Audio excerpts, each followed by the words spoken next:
பாருங்க. இல்ல அங்க பார்த்தா அதாவது எனக்கு ஒன்றுமே தெரியவில்லை. உனக்கு ஏதாவது தெரிகின்றதா? ஏக்கா அதோ பாருங்க ஒரு அரண்மனை தெரிகிறது பாருங்க. அரண்மனையா அதாவது பாடி கூடாரமா? அதாவது எழுதி கட்டிருக்கிறாங்க. என்ன எழுதி கட்டிருக்கிறாங்க? என்ன எழுதிருக்காங்க? அக்கா எல்லை மாம்பழமா படிக்க சொன்னது என்னடி எழுதிருக்கிறாங்க நல்லா பாரு.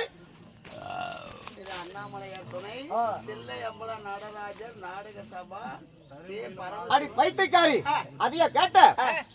அருகாமல் அதாவது ஒரு விளக்கு வெளிச்சு வருகின்றது. அருகிலே ஒரு பழனிச்சாலை இருக்கின்றது. இந்த சாலையாண்டு சென்றால் இந்த சாலைக்குள் யாராவது இருப்பார்கள். இந்த அண்ணாமலை தில்லையம்பலம் நடராஜ நாடக சபா ஒண்ணு கேட்டாங்க. அப்படி அந்த பழனிச்சாலையில அந்த மாதிரி பசி வேற மயக்குங்கிற இட்லி சட்டியாட்ட கொலாயை வச்சுட்டு இப்ப அதிகம் நான் படிக்க சொன்னேன். எனக்கு பசி மயக்க அருகில் பழனிச்சாலை இருக்கின்றது. அங்க போலாமா? பாருங்க பார்க்கலாம்.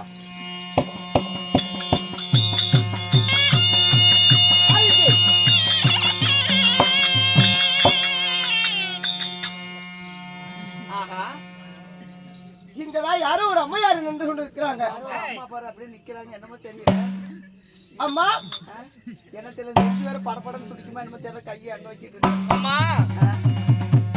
அம்மா அம்மா எங்க வரும் அம்மா கண்ணி மாறே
தேடி வந்திருக்கீங்க.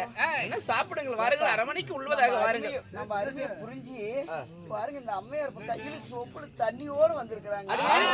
பஸ் என்று சொன்னீர்களவா? அதனால் சாப்பிட கூப்பிடுறாங்க. வாங்கிக்க தண்ணி கூட. அவதான் முன்ன பஸ் என்ன அம்மா அம்மா சாப்பாடெல்லாம் சுட சுடா இருக்குது இல்ல? சூடா இருக்கும்மா. பழைய சாப்பாடு ஏதாவது பழைய சாப்பாடு போட மாட்டாங்க. பஸ்ன்னு வந்தாங்க. வீட்டுல உள்ளது கொடுப்பாங்க. இப்படி அங்க கை கழுவ வந்தாங்க. அக்கா நான் என்ன சொல்றேன்? நாமளே சாப்பிடலாம். இருக்கட்டும். மத்தா கறறேன். ஒரு ரூபா சாப்பிடலாம். சோறா சாப்பாடு. ஆனா அப்படி சாப்பிடலாமா? தங்கா அக்கா வீடு தேடி வந்துட்டுங்க.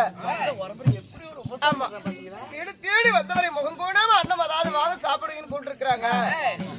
இவங்களுடைய மனசு அதாவது யாருக்கு வரும்? அதனால அக்கா இவங்க ஒரு குணமே ஒரு தனிமையான குணம். ஆமா பெருமை குணம் படிச்சவங்க.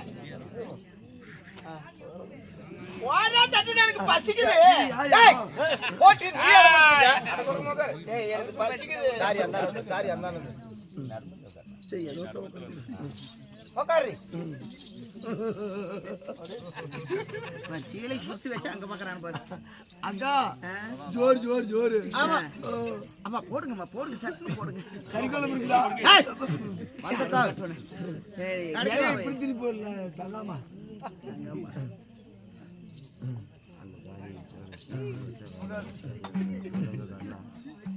எல்லாம் பெருகுண்டால எட்டு வந்து ஜோறு.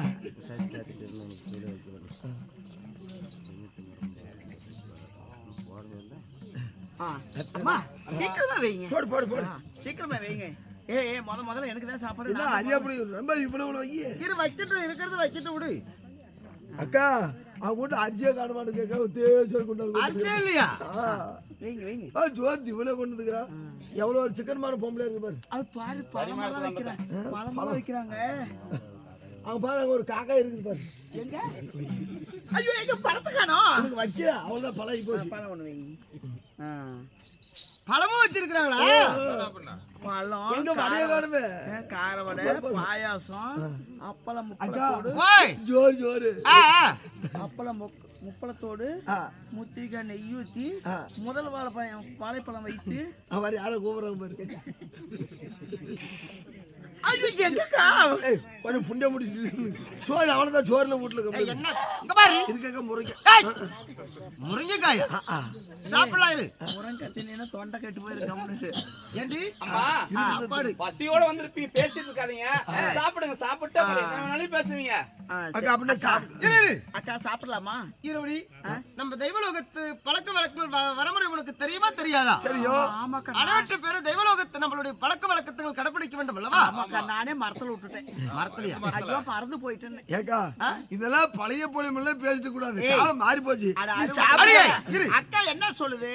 நம்ம தெய்வலோகத்தினுடைய இந்த தெய்வ கண்களுடைய எப்படி ஒரு நீ ஏதாவது தவறாம அக்கா கடைபிடிக்க எனக்கு பசி பியார பிடிக்குது. கட்டுவனே. நாம சாப்பிடுறதுக்கு முன்னாடி ஒரு பிடி சாதமானது எடுத்து இந்த அரண்மனையில் யாராவது ஒரு ஆணோ ஒரு பெண் குழந்தையோ இருந்தா கையால ஒரு சாதத்தை கொடுத்துட்டு பிறகு சாப்பிட்டாதான் நமக்கு நல்லா இருக்கும். ஆமா. அதனால அம்மா அம்மா நாங்களும் பசியோட தான் இருக்கிறோம். சரி. நாங்க தெய்வலோகத்து பழக்கப்படி ஆஹா. அதாவது ஒரு குழந்தை கையில நாங்க சாப்பிடுவதற்கு முன்ன ஒரு வாய் சாதம் கொடுத்துட்டு சாப்பிட்டாதான் எங்களுக்கு சாப்பிட்ட மாதிரி இருக்கும். பசிக்குது. அதனால அரண்மனையில குழந்தை குழந்தை சீக்கிரம் கூட்டிட்டு குழந்தை கையில சாதத்தை கொடுத்துட்டு சாப்பிடுங்க. இது இருக்காக்கா அவங்க பிள்ளைங்க எல்லாம் பள்ளிக்கூடத்து போயிட்டு இருக்கோம். நீ சாப்பிடு. நேரம் கூட எவ்வளவு நேரம் ஆகட்டும், சீக்கிரமா போய் ஒரு 5 மணிக்கு தான் வருவாங்க. இது என்ன சொல்றேன்னு பாருங்க. உங்க முகத்தை பார்த்தா வாடி கிடக்குது, பசியோட வந்திருப்பீங்க. ஆமாமா. என்ன சாப்பிடுங்க, அப்புறம் எதோ இருந்தாலும் பேசிக்கலாம். அதாவது இந்த தெய்வ கண்ணிங்க வந்து குழந்தையும் தெய்வமும் ஒண்ணுன்னு சொல்லுவாங்க. அந்த குழந்தைகள் ஒரு பிடி சாதத்தை கொடுத்துட்டு சாப்பிட்டாதான் அந்த தேவர்களுடைய சாபத்துக்கு நாங்க ஆளாக மாட்டோம். இதுதான் எங்களுடைய முறை. கை கட்டது வாய் கட்டாத போச்சு. பிள்ளைங்க தாத்தா விட்டு போயிருப்பாங்க. கூப்பிடுமா, சட்டம் கூப்பிடுங்க. அழைத்து வா குழந்தை அழைத்து வா. சாப்பிடுங்கம்மா, பசியோட இருப்பீங்க. இல்லம்மா, சாதம் கொடுக்காம நாங்க சாப்பிட மாட்டோம். குழந்தை கையில சாதம் கொடுக்காத நீங்க சாப்பாடு சாப்பிட இல்லையம்மா மாட்டீங்க. சாப்பிட்ட மாதிரியே இருக்காது. சீக்கிரம் அழைத்து வா. சாப்பிடுறது கூட மாட்டேங்கிறா. சீக்கிரம் கூப்பிடுங்க அக்கா. சீக்கிரமா கூப்பிடுங்க. இவனுக்கு வேற என்னென்னமோ பண்ணுதான். அழைத்து வா. குழந்தையே இல்லையம்மா. குழந்தை இல்லையா? அவன் தும்மா தமாஷு சொல்லிட்டு இருக்கிறா. குழந்தை இல்லையா? ஆமாம்மா. கழுத்துல தாள் இருக்குது, புள்ள போய் எல்லாம் இருக்குமா. அப்படிதான் சொல்லுவாங்க. அக்கா, குழந்தை இல்லாத நல்ல வேலை நம்ம கூப்பிட்டேன்னு இந்த சாதம் ஒரு படி சாதம் கொடுக்கணும் கூப்பிடுறீன்னு சொன்ன உடனே குழந்தை இல்லைன்னு சொல்லிட்டான். நாம சாப்பிட்டு இருந்தா என்ன ஆவறது நம்ம கெரி? அம்மா அதாவது அவ குழந்தை இங்க இல்லை என்றுதான் சொல்லி இருக்கிறாங்க. உன்னுடைய குழந்தை உன் தாய் வீட்டுக்கு சென்று விட்டதா? இல்லையம்மா, எனக்கு குழந்தையே பிறக்கல. வானத்தில் கருத்தறுத்தாலும் என் அங்கத்தில் கருவே தரிக்கல. என்ன? வானத்தில் கருவு தரித்தாலும் உன் அங்கத்தில் கருவு தரிக்கவில்லை. தரிக்கவில்லை. அம்மா 1 மாதம் 2 மாதம் இருந்து அதாவது மாதமாக இருந்து நீ உன் கருவு உதரமாக போகவில்லையா? இல்லையம்மா, 1 மாதம் 2 மாதம் 3 மாதமா நான் மாதமாவே இல்லை. ஆட நாள் தள்ளியே போகல. இல்லையம்மா, வானத்தில் கருவு தரித்தாலும் உன் அங்கத்தில் கருவு தரிக்கவில்லை. ஆட சண்டாலப்பா. சாதத்தை சாப்பிடலாம் என்று சொன்னியே, பாவம் வந்து நேர்ந்திருக்கும். இவளுடைய அரண்மனையிலே சாதத்தை சாப்பிடுதான் நமக்கு இவளுடைய பாவம் நமக்கு வந்து நேர்ந்துட்டு பாவம் செஞ்சாலே பசியோட வந்திருக்கிறீங்க, அரண்மனையை தேடி சாப்பிடுங்க. உன்னுடைய அரண்மனையிலே நாங்க அதாவது சாதங்கள் உண்ண மாட்டோம். ஆமா, பாவம் வந்துவிடும். என்ன காரியம் செஞ்ச? கொஞ்சமாவது சாப்பாடு போறதுக்கு முன்னே எங்க வீட்டுல எனக்கு குழந்தைங்க இல்ல, நான் குழந்தை இல்லாத பெரும்பாவின்னு சொல்லியிருந்தா வீட்டுல நாங்க கையை நினைச்சிருப்போமா? அக்கா தங்க இவ்வளவு சும்மா விடலாமா? இல்லை, அதாவது இவனுடைய சாப்பாடு நமக்கு கூட்டு போட்டதே தப்பு. அதுவும் பிள்ளை இல்லாத ஒரு வரடி. ஆமா, பணம் இல்லாத சொன்னாலே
சாதம் போட்டான்னா சாப்பிட்டு இவளை கொல்லாத விடுவனா அடிக்காத விடுவனா அடிச்சிட்டு வச்சிட்டு இருக்கிறிய அந்த பாவம் வந்து நம்மள சேராது.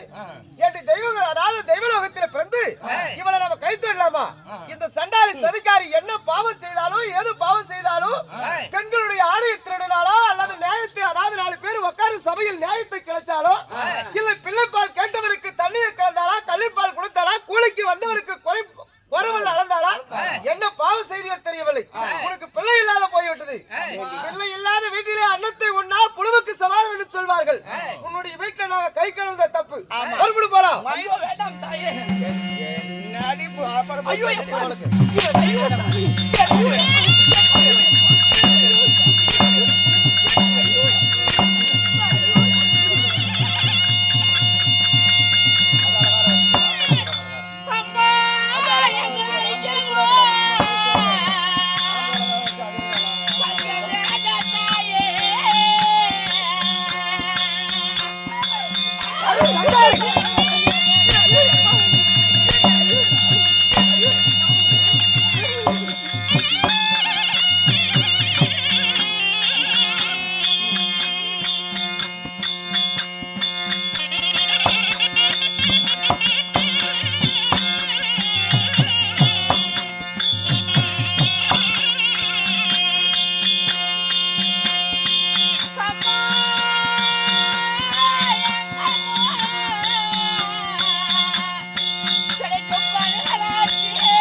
அவ அழகுற மாதிரி தங்கா இப்படி வா வா கொண்டாது நல்லா இருக்குதா?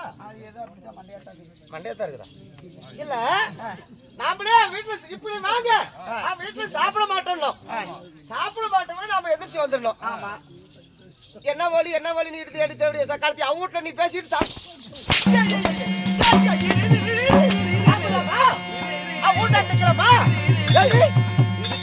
என்ன வேலை நமக்கு?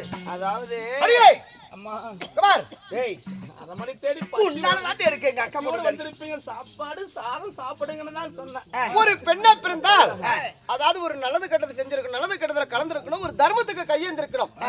என்ன கர்மம் பண்ணிய தெரியும்? ஏரிய உடைச்சியோ எல்லக்கல்ல புடுங்கனையோ தாசனை அடிச்சியோ தப்பு உடைச்சியோ கூலிக்கு வந்தவங்க கிட்ட வேலையை வாங்கிட்டு குறவல் நடக்க கூடாது. ஏரிய உடைக்கவில்லை எல்லக்கல்ல பிடுங்கவில்லை. இப்படி பல பந்தகத்தில் ஈடுபட்டிருப்பது இல்லையம்மா. கூலிக்கு வந்தவரை குறவல்ல மலைக்கவில்லை, ஏரிய உடைக்கவில்லை, எல்லக்கல்ல பிடுங்கவில்லை. பிச்சைக்கு வந்தவரை பின்னவர சொல்லிருப்பை காலால் ஒதுக்கவில்லை. இல்லையம்மா இவ என்ன பாவம் பண்ணனே தெரியல. உன் மூதாதைங்க ஏதாவது கரும பாவத்துக்கு ஈடுபட்டாங்க தெரியல. இல்ல அடுத்தவருடைய ஆணையை திருடி இருந்தால் கூட உனக்கு புள்ளவாக்கியம் கிடைக்காது. அதாவது நீ ஒரு கொட்டி வருடி உன் வீட்டுல நாங்க சாப்பிட்டாலும் எங்களுக்கு தெய்வலோகத்துல இடமில்லை. அதனால் உன் வீட்டுக்கு வந்ததே தப்பு, உன் வீட்டுல அடி எடுத்து வச்சதே தப்பு. அப்படி மாண்டு மனிதாலும் புண்ணியலோகத்தில நாளைக்கு இடமில்லை என்று முன்னோர்கள் சொல்லியிருக்காங்க. என்ன பாவம் செய்தியோ இவளிடத்துல நமக்கு என்ன? உனக்கிட்ட நாங்க பேசிக்கொண்டு இருந்தால் தெய்வலோகம் போக முடியும். அம்மா மங்க மாண்டாளே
மாண்டாலும் மாண்டிடுமே உங்க பாதத்துல, செத்தாலும் செத்துடுவேங்க தாயார் நீ பாதத்துல. வந்தது எனக்கு நல்ல வழி ஒன்று சொல்லிவிட்டு போங்க அம்மா. உங்களை காலையாவது பிடிச்சு கேக்குறேன். அதனால எனக்கு குழந்தை பாக்கியமே இல்ல. தெய்வலோகத்தை விட்டு அதாவது நம்ம பூலோகம் வந்தோம். பூலோகத்துக்கு வந்ததினால் நம்மளால் ஒரு அதிசயம் நடக்கட்டும். அம்மா பெண் என்றால் பெய்வே மனமரங்கம். அதாவது எங்களை போல் பெண் அல்லவா நீ? உன் வீட்டிலே வந்து சாப்பிடலாலும் அதாவது அரவணையிலே உன் வீட்டில் இருக்க கை கழுவிட்டு அதாவது அவன் அரவணையில உட்கார்ந்தோம். அதனால் உள்ளத்தில் பக்தி உடம்பிலே சக்தி இருந்தால் நம்பினோர் கெடுவது இல்லை நான்முகனுடைய தீர்ப்பு. அதனால் இந்த உலகத்தை கட்டி காக்கக்கூடிய மும்மூர்த்தி தேவர்களை கோரி ஏதாவது நிச்சயம் தவம் இருந்தால் அதனால் உனக்கு நல்ல பலனடையும்.